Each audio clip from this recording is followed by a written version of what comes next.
Welcome to Bruins Overtime Live, presented by BuyAToyota.com. For offers not seen on TV, visit BuyAToyota.com. In our Wasabi TD Garden Studios, guys, a tale of two scoreboards. 10-2 yesterday, just 1-0 today. Obviously, 3 straight wins now for the Boston Bruins at home. And anyway you win, it's great. But a very different game, but they get the win. Jonas Korpisalo, big reason. Shutout. You want to talk about like a violent mood swing from yesterday? Yeah. This was like me when I'm hungry, right? Yes. Or when you're full. I'm not doing Right, I'm not doing 6-7. This was 6-7. I was like, very different. It's not 6-7. Anyway. This was, light years difference. Amazing what 25 hours, 27 hours can do. So, Barry, both teams looking to play with much more structure. Yep. Pittsburgh, that is what Dan Muse has brought to this team. A very neutral zone-oriented, 3 guys back all the time. Routes, they're not a physical team, but they're a very structured team. And in some ways you saw that. And this was a grind. Yep. And that's okay. And I really like how the Bruins handled it. They gave up some chances. They got 2 of the world's greatest players out there in the other team. And I thought the Bruins did a teamwork, a yeoman's job out there. And obviously Korpisalo had to be great. But overall, I really liked their mindset in this game. Yeah, I think away from the power play, when you take those 5.5 opportunities they were so short on there, they hung in there. And I'm not sure if this Bruin team early in the season could have won this hockey game. Fair. Okay? Yeah. I think they're growing into the maturity level and learning how to win all types of games, whether it's 10-2 or a 1-0 hockey game. You just can't say enough, though, when there was breakdowns. Korpisalo was by far and away the best player on the ice, especially for the Bruins. We talked about, the guys talking about 3 games now at home that you've won. Korpisalo has won 2, and he's only given up 1 goal. And he has competed really well. We talked about coming off that road trip, partner. When they came home, it was important for him. He needed it. Yeah, he needed it. The team needed it to get the confidence back in him. He wanted it back in himself. He's competed so hard these 2 games. I can remember Razor a number of times saying how important it is for the backup goalie to get back to 500. Well, he's back to 500, and he has earned that because he has played 2 real good games here at home. Great. And the little things, and we'll touch on it coming up, but just little details here and there throughout the game, outside of the power play. The power play, its own story. Entity, own story in this game. But outside of that, so like little details here and there. Desperate, good block shots, sticking lanes, getting pucks out, nullifying ice, really good stuff all throughout the game. Okay, well, let's show what we're talking about here in the third period, late in the third period, just making, the whole third period, making sure that they're getting pucks out and good defense. Now, the way that, look, Nikita Zadorov, I think we're going to talk about him specifically, but I thought he was awesome, Barry, in this game for many reasons. But his long stick right there, nullifying Malkin behind the net, Aspro battling it out. Look at the good switches. We saw the low switch, high switches from the zone to the man-on-man work very well at times in this game. Here's a good back check, and then closing, taking ice like you like to talk about. Zadorov does that there. These are things as the third period went on, Soph and Barry. The Bruins continue to do it.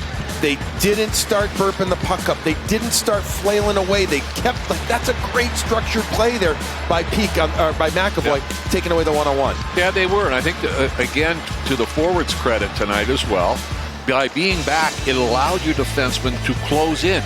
It wasn't like you were backing in because you had outnumbered opportunities. Here you're winning battles in the corner, you're getting knocked over. Again, you're playing against a Crosby and a Malkin. You know they're going to generate some offense, but you can't give them too much. Also some big face-offs down the stretch. Yeah. Big face-offs down the stretch, and they were able to get the puck out.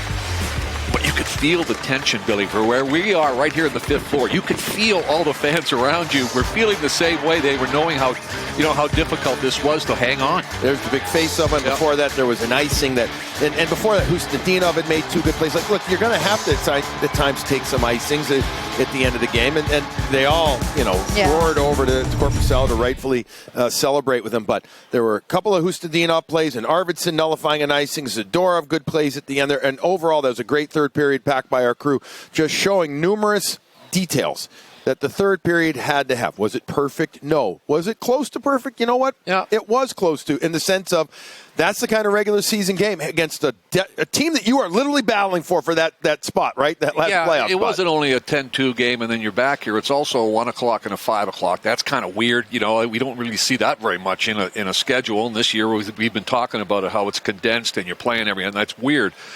But the Bruins only generated 8 shots those last two periods, and a majority of that, of course, is not getting enough on the power play.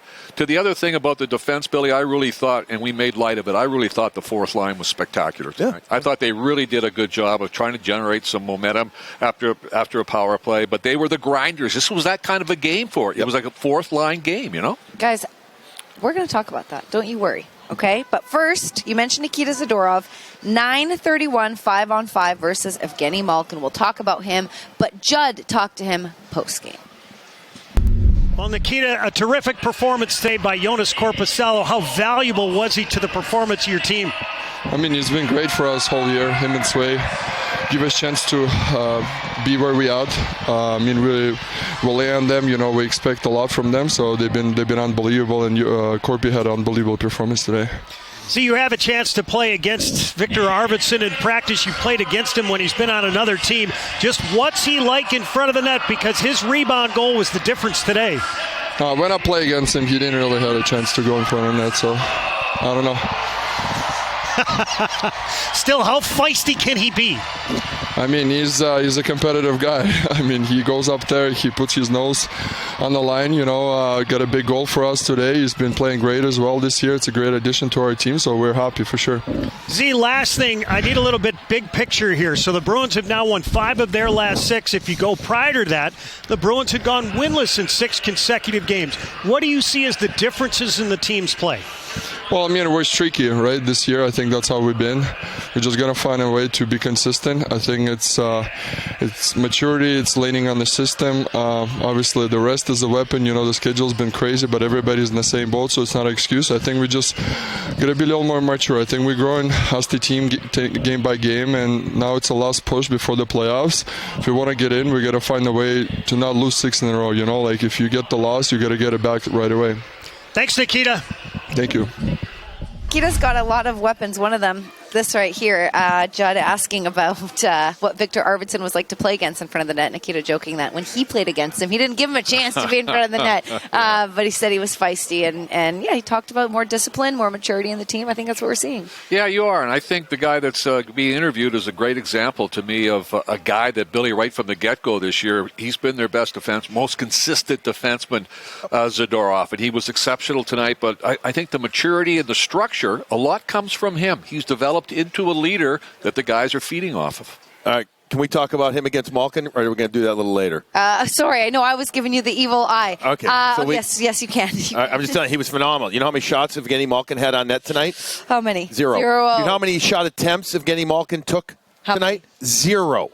The big man zeroed him. That's it's phenomenal. Great. And you call that shutdown, don't you? He did, and it was awesome to watch. So great stuff, and the importance of that, the size. Just Evgeny Malkin, if you get a chance, and I know you have, and you watch him from ringside, which I've done a lot of games from down there, and you watch him, it's literally like seeing an elk or a moose on skates. He is so ferociously strong out there. Now I know he's been coming off injury, etc., but that man too, Nikita Zadorov, as big, if not bigger, actually. Yeah, and Malkin, one of the things I've always admired about him with his career is, to your point, he's big and strong in the battles, but he uses kind of a shorter stick. He in tight on his feet. Man, he's got such good hands, and obviously one of the great offensive players to ever play in Pittsburgh. And Nikita did a tremendous job of shutting him down, and you needed it in a 1-0 hockey game. Okay, so no shot attempts, no shots on net. It's time to take a look at our Subaru of New England start of the game. That leads me to Joonas Korpisalo in his last 2.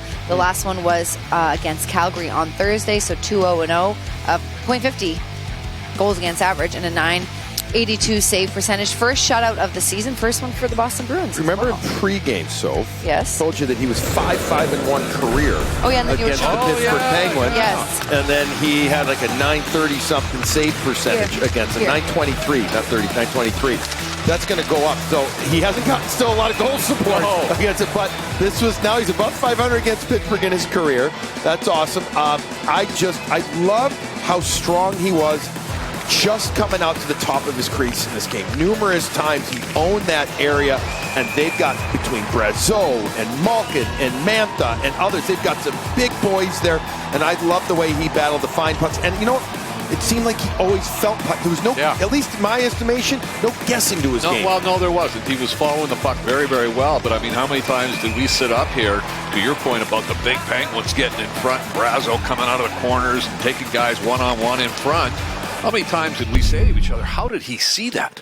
Like, we couldn't see it because Pittsburgh's got a big group of forwards up front, and they do a good job of getting to the net, and he did a really good job of fighting through it where he was able to get his body in front of some of the problems and control rebounds. A couple of rebounds, he kicked way out. Beautiful. Yeah, all the way out and got a whistle on it. So he was exceptional tonight and has been good for 2 games now. All right, Barry, you said pregame. If you're looking for Victor Arvidsson, you can't find him. You can find him in front of the net, and that's where he scored the only goal for the Boston Bruins. Yeah, but Nikita said he wouldn't let him in front, right? No, not he didn't go there, he said. When he was there, the big guy said, I'll keep him outside. But, again, this line was good, effective on a forecheck, and as they say, when you can't find Arvidsson, you just look in front. And they did a good job of winning some battles, getting it back to the point, and jamming the net, Billy. Simple hockey here, beautiful hockey. Puck comes wide, flushing it towards the front. Middlestad already knows that he's got an opportunity. To me, the key right here is that Yoki Haru doesn't hold it at all, not even for a half a second.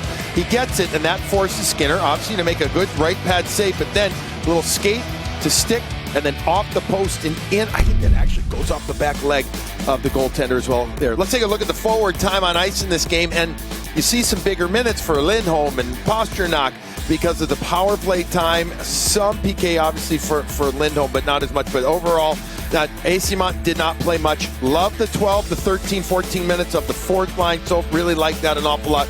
And I thought Fraser Mint had a sneaky good game in this. This was a real, there was a couple of shifts, maybe 2, I think. I could be wrong, but 2, where he's out there against Crosby. Think about that for the kid to be able to, say he did that. Yeah.